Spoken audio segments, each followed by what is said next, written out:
నమస్కారం. నా పేరు రావు సురేంద్ర. నేను క్రిస్టియన్ కౌన్సిల్ ఆఫ్ ఇండియా రాష్ట్ర అధ్యక్షుడిని. గత 2 రోజుల క్రితం ఒక దుర్ఘటన ఆంధ్రప్రదేశ్లో జరిగినట్లు మీకు అందరికీ తెలుసు, మీడియాలో కూడా చూశారు. ఒక క్రైస్తవ సేవకుడు, ఒక మంచి స్కాలర్ పాస్టర్ ప్రవీణ్ పగడాల గారిని అతి దారుణంగా చంపినారు అని చెప్పేసి అందరూ అనుకుంటా ఉన్నారు. అతను మంచి స్కాలర్, క్రైస్తవ మత వ్యక్తి కోసం అందరికీ మంచి చేసేటువంటి ఒక మంచి మనిషి. ఆయన్ని ఇది యాక్సిడెంట్ అంటే అందరూ అంటూ ఉన్నారు.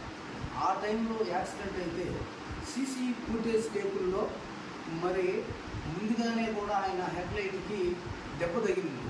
ఆ పడినటువంటి విధానం, అక్కడ ఉన్నటువంటి సేకరించినటువంటి ఆధారాలు అవన్నీ చూస్తే ఇది ఖచ్చితంగా అతన్ని కావాలని ప్లాంట్గా హత్య చేసినటువంటి ఆధారాలు చాలా కనిపిస్తున్నాయి. అయితే మేము దాని గురించి మాట్లాడటం లేదు. ఎందుకంటే ఒక చట్టం ఉంది, ఒక న్యాయం ఉంది.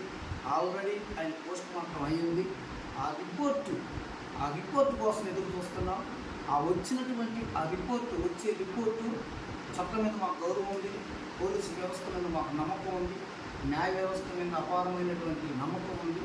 వచ్చేటువంటి రిపోర్టు ఖచ్చితంగా అది వాస్తవాన్ని ప్రకటించే విధంగా ఉండాలని మేము మనస్ఫూర్తిగా కోరుకుంటున్నాం.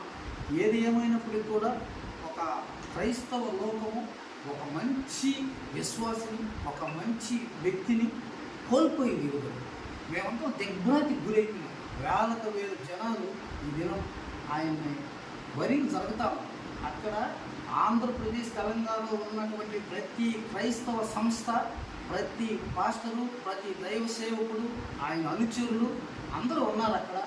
కాబట్టి ఆ కుటుంబాన్ని దేవుడు ఆదరించాలని, ఇలాంటి పరిణామాలు ఒకవేళ ఇది వ్యతిరేకంగా జరుగుంటే ఇలాంటి పరిణామాలు మరలా పునరావృతం కాకుండా ఆ దోషులు ఎవరో కనుక్కొని వారిని పట్టుకొని కఠినంగా శిక్షించి మాకు న్యాయం చేయాలని, మా సంస్థల్ని, క్రైస్తవ సంస్థల్ని కాపాడాలని, సేవ చేసుకునేటువంటి పేద పాస్టర్, సేవ చేసుకునేటువంటి పరిచారులు వాళ్ళ సొంత డబ్బులు పెట్టుకుని ఆయన సాఫ్ట్వేర్ కంపెనీ 4 ఉన్నాయి. ఆయన అనేక మంది పిల్లల్ని దత్తత తీసుకొని చదివిస్తూ ఉన్నాడు. ఆయన్ని ఈ విధంగా చేయడం జీర్ణించుకోలేకపోతుంది. క్రైస్తవ సమాజం తట్టుకోలేనటువంటి హీన స్థితికి పడిపోయింది. ప్రభుత్వం దయించి మా మీద కరుణించి, మేము ఎవరికి హాని చేసేవాళ్ళం కాదు, గొర్రెపిల్ల లాంటి వాళ్ళం మేము. యేసు ప్రభు మాకు చెప్పింది ఏంటంటే ప్రేమ, దయ, క్షమాగుణం. ఇప్పుడు కూడా మేము ఆ కోవలోని ఆలోచిస్తూ దీన్ని మంచిగా మీరు ఆలోచించి వచ్చేటువంటి రిపోర్ట్ దాన్ని న్యాయబద్ధంగా వచ్చే విధంగా మీరు సహకరించాలని, సహాయం చేయాలని నేను క్రిస్టియన్ కౌన్సిల్ ఆఫ్ ఇండియా తరఫున మనస్ఫూర్తిగా కోరుకుంటూ నేను సెలవు తీసుకుంటున్నాను. ముఖ్యంగా ఒక మంచి వ్యక్తిని కోల్పోయినటువంటి ఆ కుటుంబము కోసము ఆదరణ నిమిత్తం క్రైస్తవ సమాజం అంతా కూడా వారి గురించి ప్రార్థన చేయాలని నేను మనస్ఫూర్తిగా సెలవు తీసుకుంటున్నాను. ప్రభునామంలో మీకు అందరికీ వందనాలు తెలియజేస్తున్నాను. ఇలాంటి పరిస్థితి ఒకటి వస్తుందని ఊహించలేదు.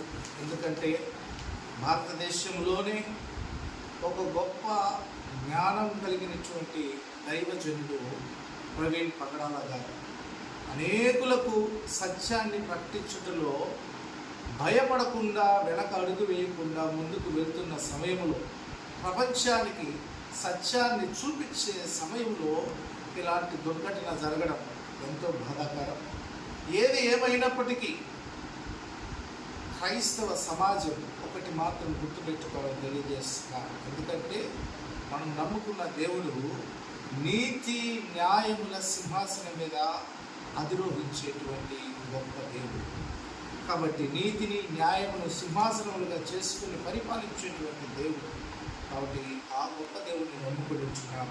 వాక్యములో కూడా యాకోబు పత్రిక 4వ అధ్యాయంలో అంటాడు, 4వ అధ్యాయం 12వ వచనంలో, ఒక్కడే ధర్మశాస్త్రమును నియమించి న్యాయము విధించువాడు, ఆయనే రక్షించుటకును నశింపజేయుటకును శక్తిమంతుడై ఉన్నాడు. ఒక్కడే, ఆ ఒక్కడినే మనం నమ్ముకుని ఉంచున్నాం.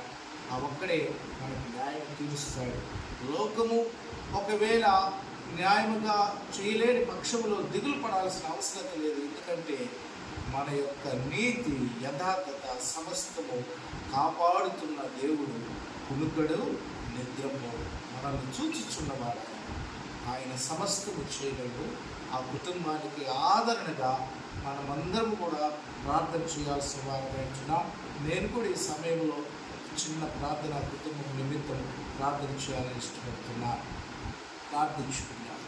మహిమ కలిగిన తండ్రి, ప్రేమాస్వరూపి, మంచి పోరాటము పోరాడి తన పరుగును కడముట్టించుకున్నటువంటి పగడాల ప్రవీణ్ కుమార్ గారిని ఆయన యొక్క ఆత్మ మీ సన్నిధిలో ఉందని మేము నమ్ముచున్నాం. ఇదిగో తండ్రి, ఆయన విడిచి వెళ్ళినటువంటి పరిచర్య కుటుంబాన్ని నీవే సంరక్షించి రాబో దినాల్లో ఆశీర్వాదకరంగా చేసి ఆ కుటుంబానికి ఆదరణ దయచేయమని, ఆ సంఘానికి ఆదరణ దయచేయమని ప్రార్థిస్తున్నాను. ప్రాముఖ్యంగా నా తండ్రి, నీతి న్యాయములు నీ సింహాసనం యొక్క ఆధారం కాబట్టి నీతిని బట్టి న్యాయాన్ని బట్టి త్వరగా నీ తీర్పును ఈ యొక్క ప్రపంచానికి చూపించి ఈ మరణం అనేకుల జీవితాలు వెలిగించే విధంగా సహాయం దయచేయమని యేసయ్య నామమున అడిగి బ్రతిమాడి వేడుకొంచున్నాను తండ్రి. ఆమేన్. Thank you.